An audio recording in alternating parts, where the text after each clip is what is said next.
দেখো গাইস, আমার সাথে সবাই চ্যালেঞ্জ করছে আমি নাকি এটার ভেতর দিয়ে বেরোতে পারবো না। তো দেখো আমি কিন্তু এটার ভেতর দিয়ে বেরিয়ে পড়েছি, মানে আমি এখনো অতটা মোটা হয়ে যাইনি। ইয়েস,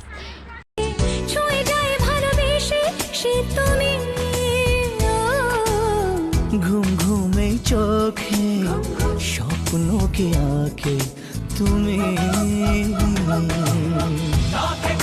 হ্যালো গাইস, আমার ছোটো মোটো মেয়েগুলোকে সকলকে জানি ওয়েলকাম। আর আমি এখন রেডি হয়ে বেরিয়ে পড়েছি, মানে মন্দির যাবো, মা চহরতলার মন্দির। তো চলো তোমাদের সাথে মন্দিরে গিয়ে দেখা হচ্ছে। তো গাইস আমি ফাইনালি দেখো টোটোতে বসে পড়েছি।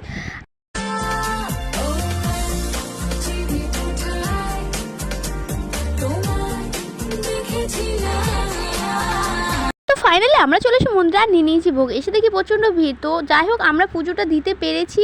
আর তারপরে তোমরা এখানে এসে বসতেও পারো, মানে রেস্ট করতে পারো। দেখো এখানে সবাই কি সুন্দর বসে। তারপরে নিয়ে নিয়েছি একটা আইসক্রিম। আর এই গরমে আইসক্রিম খাবো না তা কখনো হয় নাকি? আর তোমরা কে কে আইসক্রিম খেতে ভালোবাসো অবশ্যই কমেন্ট করে জানাবে। আর